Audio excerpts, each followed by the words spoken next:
YouTube, what the crap's going on? HeirofCarthage back in Total War Rome 2, and I'm going to continue casting Trolley Bully's Faction Band Tournament. I'm enjoying watching these tournament matches. This is another first round match that I didn't have previously, so we had previously seen Obelix and Granitor go on to the second round and play each other, but this is back to the first round where we're going to have Hunnic Warrior and Roko, I believe, facing off. So we've got Pergamon versus Tylis. So the Pergamon player here has got their work cut out for them. I have no idea how they ended up with Pergamon. Because again, I don't understand the faction banning in this, but I mean, for all intents and purposes, Pergamon is straight screwed in this battle. Nothing they have will do anything to Tylis. So really, I mean, you're going to have to get some fantastic hits with your Hippeus Lancers and your Pergamon Noble Cavalry to have a chance. Looks like there's 4 Galatian Swords in the center, maybe 5. Yeah, it's actually 5. I think 6 Galatian Swords in total. I see another Galatian Spear out here. I think there's 4 Galatian Spears, 4 Hippeus Lancers, and then it looks like 4 Standard Archers.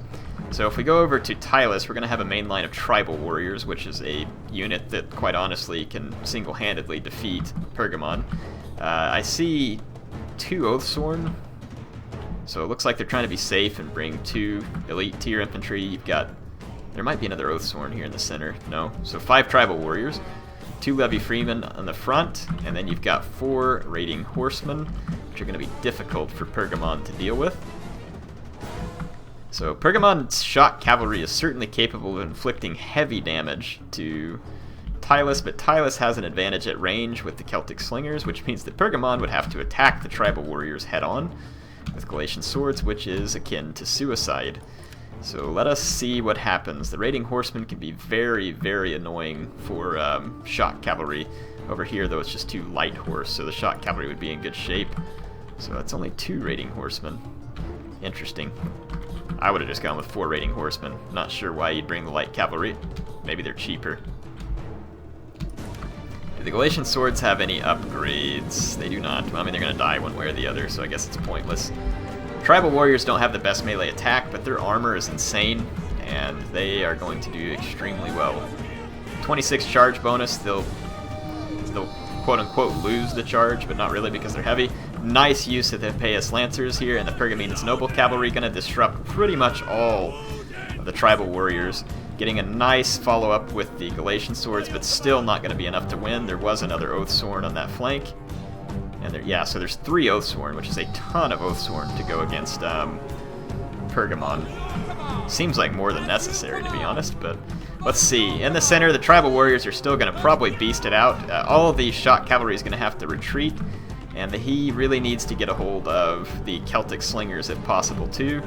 But I mean, the infantry of Tylis is just going to crush these Galatian Swords in the center. Whatever kills he can get will be handy, but I don't see anything happening in this fight other than Pergamon getting thoroughly and summarily destroyed by Tylis. It is a faction mismatch of epic proportions. Yeah, the Galatian Swords getting killed by the Tribal Warriors and the Oathsworn, and again, more Levy Free back here with the Celtic Slingers. I don't have any clue how Pergamon could pull this one out, but we'll see. Tribal Warriors there are struggling a little bit, but I still think they're going to win in the end. I mean, did a lot of damage to the Tribal Warrior charge. It was quite nice by Pergamon. Very, very aggressive, which you have to have. Again, though, he's going to have to get rid of these Slingers to have any chance in late game, and he's going to need Shock Cavalry alive. He's going to go get the Slingers here. This is good.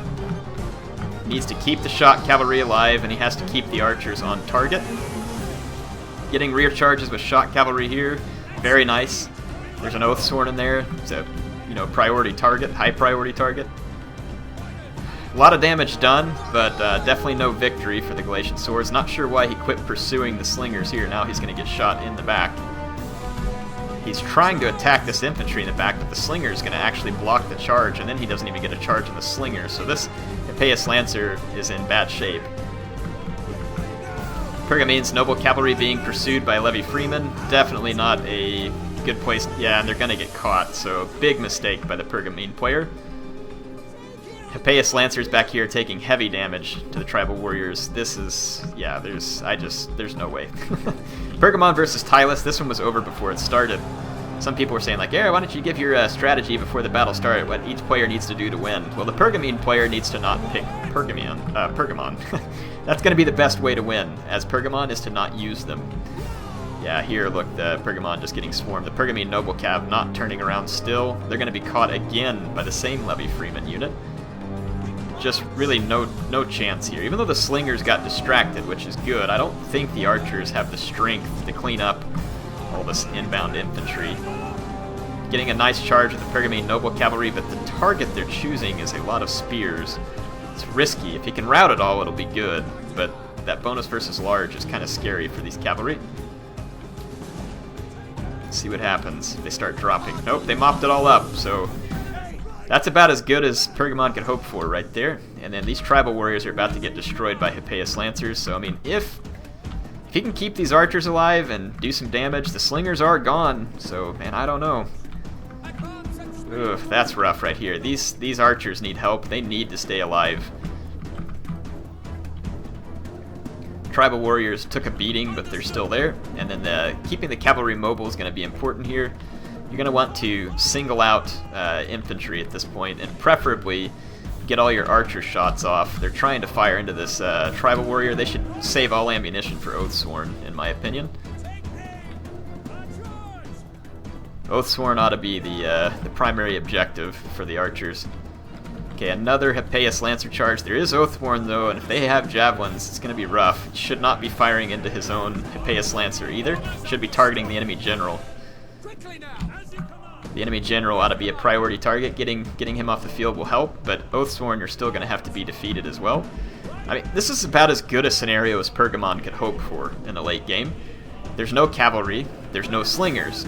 So it is actually possible for Pergamon to win at this point, believe it or not.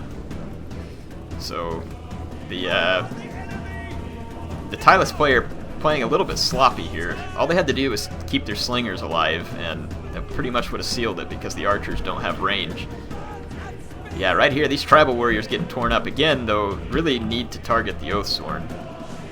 Gotta get the Oathsworn off the field because they have the morale to withstand quite a bit of beating. There is 4 minutes left, and I can see this still going for either player. The Hippeus Lancer's got a nice charge there. The Oathsworn General not turning that direction. The Hippeus need to get out of here. There's another unit coming into support. He's got an attack order on this second tribal warrior. Getting blobbed up pretty close to an Oathsworn is never a good idea. So yeah, they need to get out of here. The charge of that Oathsworn is going to do some damage. So looks like they're going to retreat. That's good. Pergamon General is alive. That Noble Cavalry does have a deadly charge.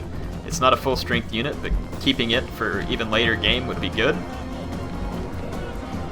Tylis is going to get hammered here in this charge. Probably okay to sacrifice those Hippeus. They were almost gone, but they should definitely stop shooting when this unit came in, because you're going to be doing friendly fire to your own cavalry, which is absolutely critical at this point. The Galatian Sword's going to come in. I would just save them a little longer too and not engage them.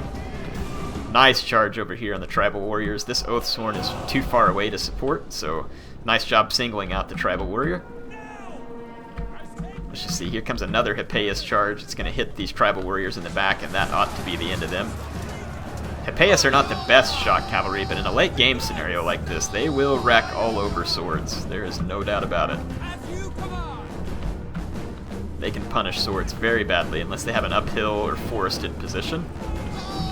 Galatian Swords being used to try and finish up this Oathsworn. It does not have the headhunt. But these other units, again, will want to get away from this unit. Looks like Intimidate's been dropped on the mini Oathsworn, but it had already used its headhunt ability, so this is actually really bad for Tylis. They're actually going to lose. I sat here saying how Tylis could... all they have to do is just, like, auto-resolve, basically, but they did exactly what you can't do against Pergamon, which is allow Pergamon to get to late game with heavy lancers, and you don't have any skirmishers left. So that's going to be a problem, because if he had skirmishers left, he could have just surrounded them with the infantry, and it would have been a lot more difficult for Pergamon to pull this off. This is impressive. Winning with Pergamon versus Tylis is certainly a quality win. Yeah, just stay away from the Oathsworn over here until you can sandwich it better. there's pretty few cavalry left on the field, though, still for Pergamon, so we'll see what happens. This still could go to Tylis, actually. This engagement right here is not going to be good for the Hippeas. They shouldn't have made that charge. Do the archers still have ammo? They do. Yeah, so they need to just keep running and keep shooting. Don't waste this cavalry too early. So, yeah, it's not over for Tylis either. That little forest right there would be looking pretty nice if I were Tylis. Gonna lose a Hippeas Lancer here. So that leaves 4 shot cavalry, all of which are pretty well depleted. Let's see if these Oathsworn have javelins. Very lucky for the Pergamene general that they do not. If they did, that would be very, very bad. But yeah, now the Oathsworn general's got his back turned to archers, but another unit of Hippeas Lancers is gone. So 3 units of shot cavalry on the field, 17 men there, 17 there, and 31. And then archers with a little bit of ammo. Again, this forest would be looking awfully nice if I were the Tylis player. A couple of Oathsworn in the forest, doubtful whether the Pergamenes could pull this off, but you never know. Being out in the open like this, running around, yeah, and it's going to go to Pergamon. I guess the Tylis player admitted defeat, so nice game to Hunnic Warrior to pull off a win there with Pergamon is definitely impressive. So let's take a look at some of these. Didn't even really get that many kills on the archers. The shot cavalry did the lion's share of the work, really, in this battle, and that's what it came down to. So Tylis just not getting what it needed out of its infantry with 3 Oathsworn, and again, I think the Oathsworn were too much. You really don't need the Oathsworn. You saw that the tribal warriors defeated the Galatian swords pretty convincingly. Then the extra cavalry and spears that you could have brought, that was really, I think, a mistake on the part of the Tylis player. But hope you all enjoyed that one. All the rest of it from here on out should be round 2 and beyond battles for Trolley's Faction Band Tournament. Keep coming back, and I'll keep it coming at you. Hope you enjoyed.